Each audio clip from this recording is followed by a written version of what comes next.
বিয়ের প্রথম রাতের সুন্নত আমল কি কি?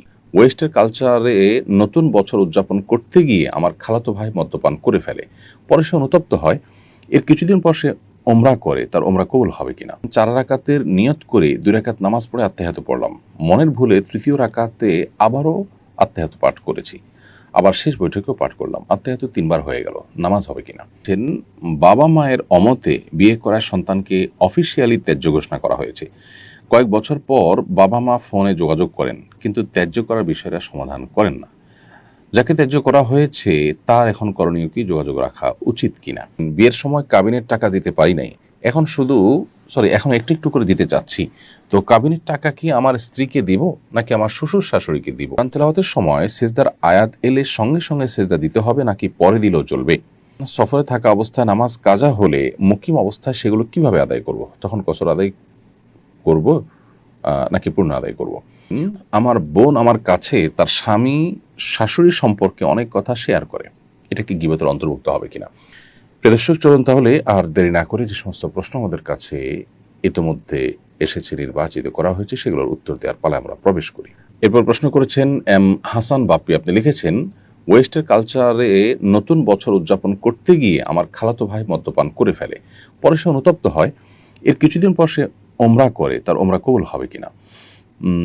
কেউ কোনো গুনাহে লিপ্ত হলে, সেটা মাদক সেবন হোক বা অন্য কোনো গুনাহে লিপ্ত হলে, তিনি যদি অনুতপ্ত হয়ে আল্লাহ তাআলার কাছে খালেস অন্তরে তওবা করেন, আশা করে যে আল্লাহ তাআলা তাকে মাফ করবেন। কারণ আল্লাহ রাব্বুল আলামিন কোরআনে কারিমে আমাদেরকে নির্দেশ করেছেন, ওয়াতুবু ইলাল্লাহি জামিআন আইয়ুহাল মুমিনুন, হে ঈমানদাররা তোমরা সবাই আল্লাহর কাছে তওবা করো। আল্লাহ বলেছেন, ইন্নাল্লাহা ইয়াগফিরুয যুনুবা জামিআ, আল্লাহ তোমাদের সব গুনাহ মাফ করে দিবেন।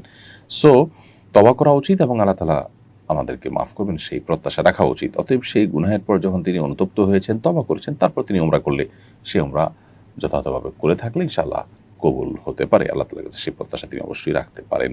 জেসমিন আক্তার, আপনি লিখেছেন, 4 রাকাতের নিয়ত করে 2 রাকাত নামাজ পড়ে আত্মাহিয়াত পড়লাম, মনের ভুলে তৃতীয় রাকাতে আবারও আত্মাহিয়াত পাঠ করেছি, আবার শেষ বৈঠকেও পাঠ করলাম, আত্মাহিয়াত 3বার হয়ে গেল, নামাজ হবে কিনা। বোন জেসমিন, এরকম পরিস্থিতিতে আপনি যেহেতু তৃতীয় রাকাতে না বসে দাঁড়িয়ে যাওয়াটা আপনার কর্তব্য ছিল, কিন্তু আপনি বসে আত্মাহিয়াত পড়ে ফেলেছেন, পরবর্তীতে আপনি যখন এটা আঁচ করতে পেরেছেন, শেষে আপনাকে সিজদা সাহু দিতে হবে। সিজদা সাহু দিলে আপনার সালাত বিশুদ্ধ হয়ে যাবে ইনশাআল্লাহ তাআলা। এরপরে প্রশ্ন করেছেন কৃষিবিদ হোসনে আরা খাতুন, আপনি লিখেছেন, বাবা মায়ের অমতে বিয়ে করা সন্তানকে অফিসিয়ালি ত্যায্য ঘোষণা করা হয়েছে। কয়েক বছর পর বাবা মা ফোনে যোগাযোগ করেন, কিন্তু ত্যায্য করার বিষয়টা সমাধান করেন না। যাকে ত্যায্য করা হয়েছে তার এখন করণীয় কি, যোগাযোগ রাখা উচিত কিনা। প্রথম কথা হলো যে সন্তানকে ত্যায্য করার এই বিধান শরিয়া সমর্থন করে না, অর্থাৎ শরিয়া দৃষ্টিকোণ থেকে কোনো রক্ত সম্পর্কে আত্মীয়কে আসলে ত্যাগ করা যায় না। যত অভিমানী থাকুক না কেন, তাকে চিরতরে ত্যাগ করা, তার সাথে সম্পর্ক ছিন্ন করা, এই সুযোগটা শরিয়া কোনোভাবে আমাদের জন্য রাখেনি। যার কারণে কোনো বাবা মা যদি সন্তানকে ত্যায্য করেন, তাহলে সেক্ষেত্রে শরিয়া দৃষ্টিকোণ থেকে এই ত্যায্য করার কোনো ভিত্তি থাকবে না এবং গ্রহণযোগ্যতা থাকবে না। ফলশ্রুতিতে বাবা মা যদি আপনার সাথে যোগাযোগ করেন, তার মানে তারা আপনার সাথে যোগাযোগ শুরু করে দিয়েছেন যথাযথ এবং স্বাভাবিকভাবে আপনি যোগাযোগ করবেন, ব্যাস এটাই যথেষ্ট। ত্যায্য যেহেতু শরিয়া দৃষ্টিকোণ থেকে গ্রাহ্যই নয়, অতএব ত্যায্য আবার অফিসিয়ালি উইথড্র করার কিছু নেই, যোগাযোগ স্বাভাবিক করলে ইনশাআল্লাহ চলবে। এবং আপনারও উচিত, আপনারও কর্তব্য সম্পর্ক স্বাভাবিক করার জন্য চেষ্টা করা এবং যোগাযোগ রাখার চেষ্টা করা, এবং তাদের প্রতি আপনারও যদি কোনো অভিমান থাকে, কষ্ট থাকে, সেটাকে ভুলে মা বাবা হিসাবে তাদেরকে তাদের সাথে সদাচরণ করা এবং তাদের সাথে যোগাযোগ রক্ষা করা, এটা আপনার কর্তব্য। এমডি নাহিদ, আপনি লিখেছেন, কোরআন তেলাওয়াতের সময় সেজদার আয়াত এলে সঙ্গে সঙ্গে সেজদা দিতে হবে নাকি পরে দিলেও চলবে? এর উত্তর হলো যে অনেক উলামা ইকরামের মতে তেলাওয়াতের সিজদা এটা সাথে সাথে দিতে হবে, অনেক দেরি করে ফেললে সেটা হবে না, বরং সাথে সাথে দিতে হবে। এটা অনেক উলামা ইকরামের মত, বিশেষ করে ফুকাহে হাম্বলি ফকিগণ এরকম মত পোষণ করেন। এর বিপরীতে ফোকা আহনাফ এবং অন্যান্য ফকিগণ এর মত হলো যে সঙ্গে সঙ্গে দেওয়া উত্তম হলেও পরে দিলেও আদায় হয়ে যাবে। কোনো কারণে কেউ যখন তেলাওয়াত করছেন তখন তার ওযু ছিল না, তিনি পরে দিলেন, আদায় হয়ে যাবে। এক্ষেত্রে ফুকাহে হাম্বলীদের মত ভিন্ন, তাদের মত হলো যে তেলাওয়াত করলে তখনই আদায় করতে হবে। এক্ষেত্রে সৌদি উলামা ইকরাম, শেখ বিন বাজ রাহিমাহুল্লাহ সহ অন্যান্য ফুকাহে ইকরাম তারা মনে করেন যে সিঙ্গেল এই সমস্ত সেজদার জন্য অজুর প্রয়োজন নেই, সো বিনা অজুতেও তারা সেজদা দেওয়াটাকে জায়েজ মনে করেন, যদিও ফুকাহা হানাফির মতে অজু দেওয়ার জন্য সেজদা দেওয়ার জন্য অজু করা জরুরি, যার কারণে অজু থাকা অবস্থায় সেজদা দিতে হবে। এবং তেলাওয়াতটা বিনা অজুতে মুখস্থ তেলাওয়াত হচ্ছে, এরকম সময় কেউ চাইলে কেউ যেহেতু সেজদা দিতে পারছেন না, অতএব তিনি পরে সেজদা দিবেন, দিলেও আদায় হয়ে যাবে। মাকসুদা সিকদার আপনি লিখেছেন, সফরে থাকা অবস্থায় নামাজ কাজা হলে মুকিম অবস্থায় সেগুলো কিভাবে আদায় করব, তখন কসর আদায় করব নাকি পূর্ণ আদায় করব? উত্তর হলো বোন মাকসুদা যে সফরে যে নামাজগুলো কাজা হয়েছে সেগুলো আপনি নিজ আবাসনে ফেরার পর যদি কাজা করেন তাহলে আপনাকে কসরই আদায় করতে হবে। ঠিক একইভাবে আপনি নিজ ঠিকানা থাকা অবস্থায় কোনো নামাজ কাজা হয়ে থাকলে সেই কাজাগুলো যখন সফররত অবস্থায় করবেন, আদায় করবেন, তখন আপনাকে পরিপূর্ণ আদায় করতে হবে।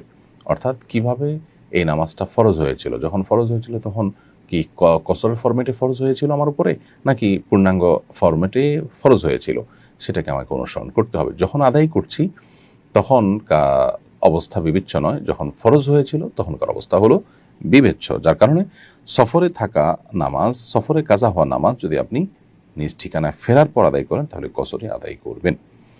মোহাম্মদ সোহেল আপনি লিখেছেন, বিয়ের সময় কাবিনের টাকা দিতে পারি নাই, এখন এখন একটু একটু করে দিতে চাচ্ছি, তো কাবিনের টাকা কি আমার স্ত্রীকে দিব নাকি আমার শ্বশুর শাশুড়িকে দিব? ভাই সোহেল, কাবিনের টাকা বা মোহরের টাকা এটা মূলত স্ত্রীর অধিকার, অতএব এটা স্ত্রীকে দিতে হবে। যদি স্ত্রী শ্বশুর শাশুড়ি তারা একসাথে থাকেন এবং স্ত্রীর তরফ থেকে শ্বশুর শাশুড়ি গ্রহণ করেন স্ত্রীর সম্মতিতে যে হ্যাঁ তাদেরকে দাও, স্ত্রী বলে দেয়, তাহলে আপনি সেটা দিতে পারেন, কিন্তু নর্মালি এটা স্ত্রীর অধিকার। বিশেষ করে বিবাহের পর যখন আপনি থেকে থেকে থেমে থেমে ধীরে ধীরে দিচ্ছেন, ভেঙে ভেঙে দিচ্ছেন, তখন তো আপনি এটা স্ত্রীর কাছেই দিতে পারেন, শ্বশুর শাশুড়ির কাছে দেওয়ার তো কোনো যৌক্তিকতা নেই। আপনি স্ত্রীকে দেওয়ার পর এবার স্ত্রী তার টাকা তার বাবা মাকে দেন বা অন্য কাউকে দেন, এটা একান্ত তার ব্যাপার। অতএব এই ব্যাপারটা আমাদের একটু বিশেষভাবে খেয়াল করা দরকার, কারণ আমাদের মেয়েদেরকে আমরা নানাভাবে বঞ্চিত করি, এর মধ্যে মোহরের টাকা আদায় করার ব্যাপারে অবহেলা কিন্তু চরমে। মিডল ইস্টেও এই জিনিসটা আছে যে মোহরের টাকা বিশেষ করে মিডল ইস্টের অনেক দেশেই শ্বশুর শাশুড়ির কাছে অর্থাৎ মেয়ের বাবা মার কাছে দেওয়া হয়, যদিও সেখানে মোহরের টাকা বিয়ের আগে পরিশোধ করা হয়। দেখা যায় যে মেয়ের সাথে লেনদেনের চেয়ে মেয়ের বাবার সাথে লেনদেনটা স্মুথলি হয় এবং সহজে হয়, তখন তাকে দেওয়া হয় এবং এই টাকাগুলো অনেক ক্ষেত্রে মেয়ে পায় না, এরকম অভিযোগ আছে। তো এটা দুর্ভাগ্যজনক, আমাদের সমাজেও এই জিনিসটা যাতে না হয় আমাদের খেয়াল করা দরকার। এবং মোহরের টাকা এটা স্ত্রীর অধিকার হিসাবে স্ত্রীর কাছে দেওয়া উচিত। রশিদা বিনতে রহিদুল আপনি লিখেছেন, আমার বোন আমার কাছে তার স্বামী শাশুড়ি সম্পর্কে অনেক কথা শেয়ার করে, এটা কি গীবতের অন্তর্ভুক্ত হবে কিনা? পরিবারের লোকদের ব্যাপারেও যদি কোনো দুর্নাম করা হয় তাদের পেছনে, সেটাও গীবতের অন্তর্ভুক্ত হবে। সেখানে আপনার বোন যদি তার শ্বশুরবাড়ির সম্পর্কে, শ্বশুরবাড়ির কারো সম্পর্কে সমালোচনা করে, সেটা অবশ্যই গীবতের অন্তর্ভুক্ত হবে। বিধায় আপনার বোন তার স্বামী কিংবা শাশুড়ি সম্পর্কে কোনো নেগেটিভ কথা আপনাদের কাছে বলা উচিত না।